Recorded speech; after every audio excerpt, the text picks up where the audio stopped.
Everyone, welcome to excellent के classes. तो अब हमारा क्वेश्चन होने वाला है 4 चैप्टर कंटिन्यूटी एंड डिफरेंशिएबिलिटी से। ईयर 2019 का क्वेश्चन है, ये बहुत ही अच्छा क्वेश्चन है। ठीक है, तो देखते हैं क्वेश्चन क्या कह रहा है हमसे। क्वेश्चन कह रहा है कि if x equals to cos T plus log tan t/2, y equals to sin t, then the find the values of d2y upon dt square and d2y upon dx square at t/4, sorry at π/4। तो देखो यहाँ पर question हमसे कह रहा है कि जो हमारे पास दो फंक्शन दिए गए हैं x और y, इससे क्या करना है हमको, इससे हमको d2y/dt स्क्वायर बनाना है और फिर उसकी जो भी फंक्शन नंबर पर निकल के आएगा उसकी फिर वहाँ पर जो जो जो मतलब कि t की जो वैल्यू होगी वहाँ पर पुट करना है हमको π/4, और जो आंसर जो आएगा वही क्या होगा, इस क्वेश्चन के आंसर होंगे। फिर उसके बाद जो d2y/dx स्क्वायर निकालो इसी दोनों फंक्शन से, फिर क्या करो t इज इक्वल्स टू π/4 रख के जो वैल्यू आएगी वही हमारा आंसर हो जाएगा। तो ये क्वेश्चन हमसे कह रहा है। तो ये क्वेश्चन नंबर कौन सा हमारा है, क्वेश्चन नंबर हमारा है ये 4। तो देखते हैं इसका सोल्यूशन आगे। देखो सबसे पहले तो हमारे पास जो फंक्शन दिया गया है पहला वाला वो दिया गया है ये x equal to cos t log tan t/2। अब क्या करेंगे हम लोग यहाँ पर, देखो इसके लिए एक तरीका होता है सॉल्व करने का कि हमारे पास अगर x फंक्शन दिया गया है और x के जो भी इधर आपके पास जो भी वेरिएबल दिख रहे हैं, यहाँ पर t दिख रहा है आपको t, तो यहाँ पर क्या करो, यहाँ पर डिफ्रेंशिएट कर दो उसी t के रिस्पेक्ट में, क्या करो डिफ्रेंशिएट कर दो। तो differentiate with respect to t, जब t के रिस्पेक्ट में जब डिफ्रेंशिएट करोगे तो क्या होगा, dx/dt बन जाएगा is equal to cos t का जो डिफ्रेंशिएशन होता है वो क्या होता है माइनस साइन टी होता है। ठीक है, प्लस में लॉग यहाँ पर tan t/2। तो देखो यहाँ पर ये जो इसके अंदर जो फंक्शन के अंदर क्या है फंक्शन है, तो यहाँ पर देखो जो ये आपके जो सबसे जो बाहर फंक्शन है, ठीक है, उसको मेन फंक्शन मान लो, उसको वही मेन फंक्शन है। और जो अंदर फंक्शन है, ठीक है, इनको इसे मान लो, इसको तुम tan t/2 को मान लो, अपने मन में मान लो कि ये x है।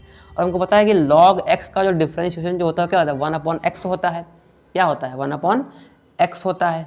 तो जब यहाँ पर हम लोग log x का जब डिफ्रेंशिएशन करेंगे तो कितना आएगा 1/x आएगा। लेकिन x यहाँ पर क्या, x यहाँ पर हम लोगों ने मान रखा है tan t/2, तो यहाँ पर tan t/2 लिख देंगे। लेकिन वास्तविकता में असल में जो x है वो जो tan t/2 वो x तो है नहीं। तो क्या करेंगे हम चेन रूल के हिसाब से क्या करेंगे हम लोग यहाँ पर tan t/2 का भी क्या कर देंगे आगे इंटू में डिफ्रेंशिएट कर देंगे। तो यहाँ पर इंटू कर दो और tan t/2 को क्या कर दो डिफ्रेंशिएट कर दो। लेकिन हम लोग डिफरेंशिएट कर रहे हैं किसके रिस्पेक्ट में, t के रिस्पेक्ट में कर रहे हैं, लेकिन यहाँ पर t/2 है। तो यहाँ पर क्या कर लो, मान लो tan t/2 को मान लो आप, tan का जो डिफरेंशिएशन होता है क्या होता है 1 होता है आपका सेक स्क्वायर होता है, सेक स्क्वायर जो आप x हो या थीटा कुछ भी हो। तो यहाँ पर क्या हो जाएगा, यहाँ पर हो जाएगा tan सेक स्क्वायर t/2 बन जाएगा। लेकिन यहाँ पर हम लोग किसके रिस्पेक्ट में कर रहे हैं, t के रिस्पेक्ट में कर रहे हैं। तो क्या करेंगे हम लोग यहाँ पर t/2 को हम लोग इनटू में फर्दर क्या करेंगे डिफरेंशिएट कर देंगे। तो यहाँ पर जब हम लोग t/2 को डिफरेंशिएट करेंगे तो क्या आएगा, जो हमारा जो t है उसी के रिस्पेक्ट डिफरेंशिएट कर ही रहे हैं, तो 1/2 आ जाएगा, केवल बस हाफ आ जाएगा। क्लियर है, ठीक है। क्योंकि आपको पता है कि जो अगर आपको एक फंक्शन दिया गया है x, एक फंक्शन दिया गया है, अगर आप इसको x के रिस्पेक्ट में अगर डिफरेंशिएट कर दे रहे हो उसी फंक्शन x को, तो वो 1 आता है। तो यहाँ पर तो कितना, यहाँ पर है t/2 है, तो यहाँ पर कितना हो जाएगा 1/2 बन जाएगा। क्लियर, क्योंकि मल्टीप्लाई में, क्योंकि कांस्टेंट है ना, ये समझ में आया था ना। ठीक है, आगे देखो dx/dt इज इक्वल टू यहाँ पर है माइनस साइन टी प्लस में सेक स्क्वायर t/2 इंटू में 1/2। अब देखो tan t/2 को खोल लो, tan क्या होता है, tan थीटा इक्वल टू होता है साइन थीटा अपॉन में कॉस थीटा होता है। लेकिन यहाँ पर t/2 है तो साइन t/2 अपॉन में कॉस t/2 हम लोगों ने लिख दिया। क्लियर है। अब आगे देखो, जो कॉस t/2 है वो चला जाएगा आपका ऊपर, तो बन जाएगा यहाँ पर सेक स्क्वायर t/2 इंटू में कॉस t/2 अपॉन में साइन t/2 इंटू में हाफ। ठीक है, ये तो आपका ऐसे रहेगा। अब देखो यहाँ पर जो हमको पता है कि जो हमको क्या पता है, हमको पता है कि सेक थीटा क्या होता है 1/cos थीटा होता है। सबको पता है, बच्चे को पता होना, जो भी 10th क्लास में होता है सबको पता होता है कि सेक थीटा इक्वल टू क्या होता है 1/cos थीटा होता है, और cos थीटा इक्वल टू क्या होता है 1/sec थीटा होता है। ठीक है, जितने भी ट्रिग्नोमेट्रिक फंक्शन होते हैं वो जो है एक दूसरे के अपोजिट होते हैं। ठीक है, मतलब कि आपस में नहीं होते हैं, कुछ जो इनके जैसे साइन जो होता है वो, और सेक जो होता है वो कॉस के होता है, tan जो होता है वो कॉट के होता है रेसिप्रोकल में। ठीक है, और साइन कॉसेक के होता है। ठीक है, क्लियर है। तो यहाँ पर सेक थीटा इक्वल टू क्या होगा, 1 अपॉन कॉस थीटा हो जाएगा। तो यहाँ पर sec square t by two है, तो यहाँ पर बन जाएगा 1 upon cos square t by two. ठीक है, तो यहाँ पर कॉस टी बाई टू है, तो एक कॉस से एक कॉस खत्म हो गया और अपॉन में साइन टी बाई टू है ही। तो यहाँ पर देखो बचा हमारे पास क्या बचा, हमारे पास 1 upon cos t by to बचा ऊपर, और हमको पता है कि 1 अपॉन कॉस थीटा क्या होता है, सेक थीटा होता है। लेकिन यहाँ पर टी बाई टू है तो टी बाई टू लिख दो यहाँ पर, बस सिंपल। फिर आगे देखो, अब क्या हमको पता है कि sec T by two, sec theta क्या होता है, 1 अपॉन कॉस थीटा होता है। तो क्या कर देंगे हम लोग यहाँ पर कि सेक टी बाई टू है, जिसको 1 upon cos t by to लिख दो, यहाँ पर हम लोग लिख दिया 1 upon cos t by to लिख दिया। अब देखो यहाँ पर एक आइडेंटिटी लग रही है कि साइन टू थीटा, या आपने आइडेंटिटी पढ़ी होगी क्लास 11th में, ठीक है, बहुत ही यूज होती है क्लास 11th में, कि sine two theta equal to होता है 2 साइन थीटा इंटू में कॉस थीटा। और अगर हम लोग इस एंगल को हाफ कर दें, यानी कि हम लोग 2 हटा दें, साइन थीटा कर दें, तो यहाँ पर एंगल जो हो जाएगा वो हाफ हो जाएगा। तो 2 sine theta by two into में कॉस थीटा बाई टू, ये बन जाएगा। ठीक है, तो यहाँ पर देखो, अगर हम लोग इस थीटा के जगह पर टी ले लें, तो साइन टी इक्वल टू हो जाएगा 2 sine t by two into में कॉस टी बाई टू, ये पता होना चाहिए। तो यहाँ पर तो यही लिखा हुआ है ना, 2 sine t by two into में कॉस टी बाई टू, तो कितना आ जाएगा, साइन टी हो जाएगा। क्लियर है? ठीक, अब आगे देखो, अब यहाँ पर क्या करो, एलसीएम ले लो, तो साइन टी इंटू में माइनस साइन टी मल्टीप्लाई हो जाएगा, तो बन जाएगा माइनस साइन स्क्वायर टी, और ये +1 का एज इट इज रहेगा, अपॉन में साइन टी हो जाएगा। अब हमको पता है क्लास 10 की आइडेंटिटी क्या होती है कि 1 minus sine square theta equals to क्या होता है, कॉस स्क्वायर थीटा होता है। यहाँ पर टी है तो यहाँ पर टी कर दो, अपॉन में साइन थीटा तो है ही। तो यहाँ पर देखो D X by D T निकल के आ चुका है कॉस स्क्वायर टी अपॉन में साइन टी। अब आगे देखो, अब आती है y की बारी, y इक्वल टू है यहाँ पर साइन टी दिया गया है, जो यहाँ पर फंक्शन दिया गया होता है उसी के रिस्पेक्ट में क्या करते हैं, डिफ्रेंशिएट करते हैं। तो यहाँ पर कर देंगे हम लोग differentiate with respect to t, तो यहाँ पर बन जाएगा को d Y by D t equals to cos t, क्योंकि साइन का जो डिफ्रेंशिएशन जो होता है क्या होता है, कॉस होता है। यहाँ पर t है तो यहाँ पर t लिख दो, खत्म। अब हम लोग क्या करेंगे, और निकालेंगे D Y by D X. तो D Y by D X निकालने क्या करते हैं हम लोग, यहाँ पर है D Y by D X निकालने के लिए हम लोग करते हैं D Y by D T को D X by D T से डिवाइड कर दो। तो यहाँ पर देखो D Y by D T है, D X by D T है, ये क्या है आपका कॉस टी है, ये आपका है कॉस स्क्वायर टी अपॉन में साइन टी है।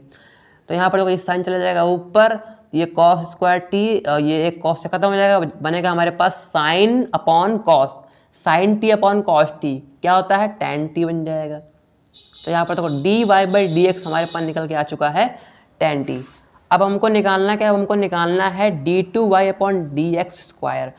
तो क्या कर दो, इसको डिफ्रेंशिएट कर दो again with respect to x. जब इसको डिफ्रेंशिएट करोगे रिस्पेक्ट के एक्स के रिस्पेक्ट में, तो बन जाएगा d two y upon d x बन जाएगा। लेकिन यहाँ पर हमारा फंक्शन क्या, लेकिन हमारा फंक्शन यहाँ पर है टी, तब इसको हम लोग डिफ्रेंशिएट करेंगे टैन टी को, तो क्या बन जाएगा हमारे पास सेक स्क्वायर टी बन जाएगा। लेकिन हम लोग डिफ्रेंशिएट कर रहे हैं एक्स के रिस्पेक्ट में, ठीक है, और यहाँ पर टी, तो हम लोग टी को आगे फर्दर क्या करेंगे, डिफ्रेंशिएट कर देंगे अकॉर्डिंग टू चेन रूल।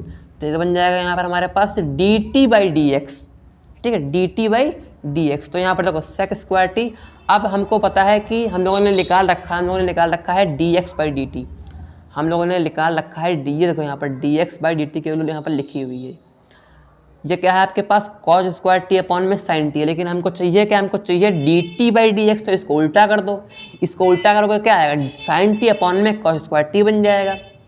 तो यहाँ पर देखो साइन टी अपॉन में कॉस स्क्वायर टी यहाँ बन चुका है। ठीक, अब देखो यहाँ पर जो ये सेक स्क्वायर टी है उसको नीचे ले आओ, क्या बन जाएगा, 1 अपॉन कॉस स्क्वायर टी बन जाएगा।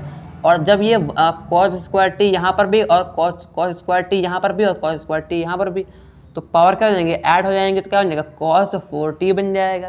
क्लियर है? तो यहाँ पर देखो अब हमारे पास निकल के आ चुका है d two y by D x square. लेकिन हमको चाहिए क्या, हमको चाहिए at t equals to pi by 4 पर चाहिए d two y by D x square. तो यहाँ पर हम लोग वैल्यू रख देते हैं t is equals to pi by 4, यहाँ पर रखो वैल्यू टी की जगह पर। तो साइन टी, टी की जगह पर रख दो पाई बाई 4, कॉस 4t, यहाँ पर देखो कॉस की जो यहाँ पर कॉस दिया गया, यहाँ पर देखो यहाँ पर कोई भी ट्रिग्नोमेट्रिक फंक्शन जो होता है, जैसे कि मान लो साइन है, ठीक है, और साइन के ऊपर मान लो पावर दी गई एन थीटा दी गई, तो इसको आप ऐसे लिख सकते हो साइन थीटा की पावर एन ऐसे लिख सकते हो। चाहे कोई भी ट्रिग्नोमेट्रिक फंक्शन, चाहे टैन हो, चाहे सेक हो, चाहे कॉस हो, चाहे कॉट हो, चाहे आपका साइन हो, सभी के लिए रूल वैलिड है। ठीक है, तो यहाँ पर देखो, यहाँ पर दिया गया है हमारे पास, यहाँ पर दिया गया cos 4 थीटा।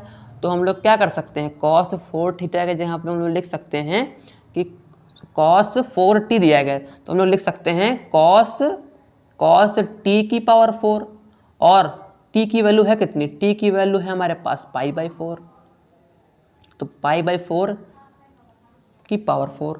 ठीक, अब इसको सॉल्व कर लो। जब इसको तुम सॉल्व करोगे तो कितना आएगा, हमको पता है कि cos π/4 की वैल्यू क्या होती है, cos 45 की वैल्यू सबको पता होनी चाहिए। cos 45 की जो वैल्यू होती है वो कितनी होती है, 1/√2 होती है, और sin π/4 की वैल्यू भी कितनी होती है, 1/√2 होती है।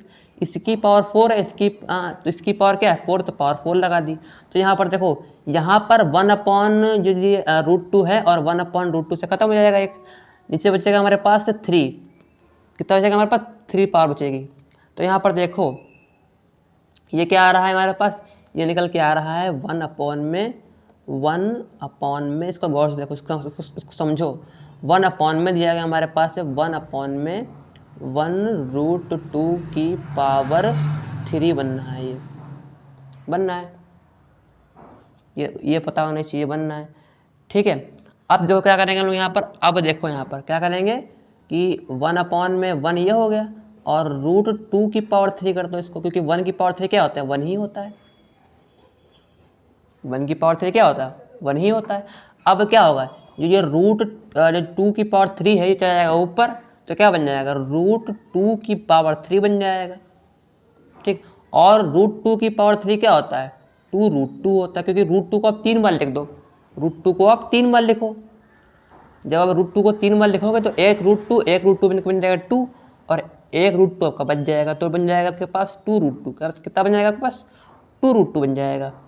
तो यहाँ पर देखो 2√2 हमारा आ चुका है, तो ये हमारा पहला आंसर आ चुका है।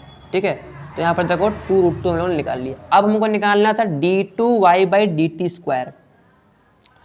तो हमारे पास dy/dt तो दिया गया है, देखो यहाँ पर dy/dt हम लोगों ने निकाल रखा है, ये देखो। अब क्या कर दो, इसको फर्दर डिफ्रेंशिएट कर दो विद रिस्पेक्ट टू t।